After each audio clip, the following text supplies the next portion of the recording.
میں جن کے ساتھ ہی تھوڑا سا جادو کا بھی آپ کے سامنے رکھتا ہوں کہ جادو کا تعلق بھی جن ہی سے ہے، کیونکہ جو جادوگر ہوتا ہے وہ خبیث ہوتا ہے، پلیت ہوتا ہے، وہ ایسے ایسے کام کرتا ہے کہ جس سے شیاطین جن اس کے تابع ہو جاتے ہیں۔ ایکچولی وہ تابع نہیں ہوتے، وہ اس کے تابع ہو جاتا ہے، وہ پھر جو اس کو کہتا ہے وہ لوگوں سے وہی کرواتے ہیں۔ مثال کے طور پر آپ کسی جگہ جاتے ہیں، اللہ نہ کرے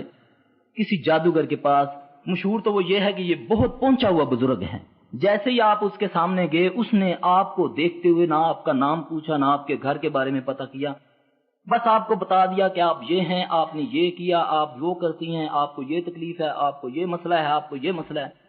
اس سے آدمی حیران ہو جاتا ہے کہ یہ کیا چکر ہے کہ ابھی میں نے اسے کچھ نہیں کہا، اس نے سارا کچھ مجھے بتا دیا، یہ کیا ہے؟ میری بہنوں، اس چیز کو ہم نے رسول اللہ صلی اللہ علیہ وسلم کے اوپر لے جانا ہے کہ کیا ہمارے نبی صلی اللہ علیہ وسلم کو بھی ایسا پتہ چل جاتا تھا؟ جبکہ آپ صلی اللہ علیہ وسلم کے سامنے کچھ یہودی صحابیوں کے روپ میں آتے ہیں، عرض کرتے ہیں یا رسول اللہ صلی اللہ علیہ وسلم ہمیں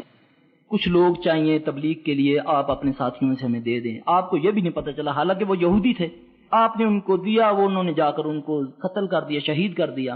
تو اس سے یہ ثابت ہوا کہ یہ کسی انسان کے پاس نہ نبی ہے، جب تک وہی نہ ہو نبی کچھ نہیں بتا سکتا۔ تو اس خبیث کے پاس یہ طاقت کیوں آئی؟ اس کے بارے میں آپ کو بتانا چاہتا ہوں کہ یہ سب سے پلیت ترین آدمی ہوتا ہے۔ جب تک رات کو وہ قرآن پاک کے اوپر پخانہ نہ کرے، پھر اس کے اوپر پاؤں رکھ کے اس جن شیطان کا ورد نہ کرے، تو اس وقت تک وہ شیطان اس کی یہ بات نہیں مانتا۔ اور وہ کیا ہوتا ہے، کیونکہ ہر انسان کے ساتھ ایک جن پیدا کیا جاتا ہے، نبی پاک صلی اللہ علیہ وسلم نے فرمایا کہ ہر انسان کے ساتھ ایک شیطان ہوتا ہے۔ اب وہ کیا کرتا ہے کہ اپنے جن جو اس نے مسخر کیا ہوا ہے اس کے ذریعے اس سے پوچھتا ہے، اس کے جن سے جو اس کے سامنے سائل آتا ہے۔ وہ اس طرح بیٹھتا ہے، لوگ سمجھتے ہیں کہ حضرت صاحب مراقبے میں،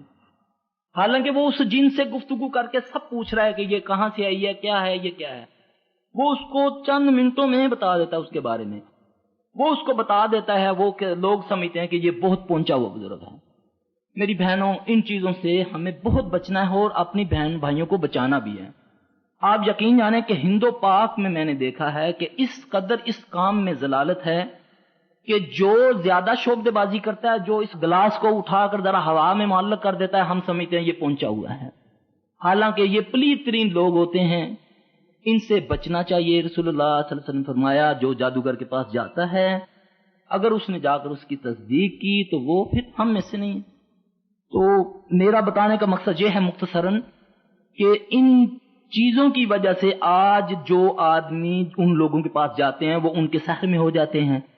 پھر وہ اپنی چیزیں ان پر، اپنے جنات ان پر مسلط کر کے ان کا پیچھا نہیں چھوڑتے۔ آپ یقین جانیں، میرے پاس ایک عورت آئی بیچاری، کسی یہاں اسلام آباد کسی پیر کے پاس آئی، اس نے اس کو اپنے کو کاروبار کا مسئلہ تھا، تو اس خبیث نے کہیں اس کی بیٹی کو دیکھ لیا، تو اس نے اس کو بولا کہ تم اپنی بیٹی کی میرے ساتھ شادی کرو۔ اب وہ بیچاری وہاں سے اپنی بیٹی کو لے کر بھاگ گئی۔ اب میرے پاس جب وہ آئی تو 3 اس کی بیٹیاں اور 1 وہ خود۔ آپ یقین جانیں کہ واللہ کہ وہ اس قدر اس چیز میں مبتلا تھی کہ میں آپ کو بتا نہیں سکتا، کہ ان کی یہی کوشش تھی کہ کسی طریقے سے یہ لڑکیاں میرے پاس خود بخود چل کے آ جائیں۔ وہ بہت ہی غلیظ وہ معاملہ تھا جو جنات اس نے اس کے ساتھ مسلط کیے تھے، کہ وہ میں اتنی پڑھائی بھی کر رہا تھا، اس کے باوجود اخیر میں نے مجبور ہو کر جو میرا تجربہ بتا رہا تھا، میں نے کہا کہ میری بہن پھر برا نہ مناؤ، مجھے ایک بات بتاؤ، یہ تجھے مسئلہ ہو رہا ہے؟ اس نے بولا ہاں مجھے۔ میں نے بولا اللہ کے لیے خود بھی ان جگہوں پر نہ جاؤ، لوگوں پہ نہ جانے دو، کیوں کہ اس سے یہ برباد کرتے ہیں۔ ان کے چہروں پر نہ جاؤ، ان کے یہ شعبدی بازیوں پر نہ جاؤ، تمہارے پاس بہترین اللہ کا کلام ہے، صبح شام کے اذکار ہیں، اپنے بچوں کو، اپنی بیٹیوں کو، بیٹوں کو، جو بھی اپنے خاندوں کو جو نہیں آتے ان کو آپ یہ اذکار بتا دیں، اللہ کی قسم آپ کو کہیں جانے کی ضرورت نہیں ہے۔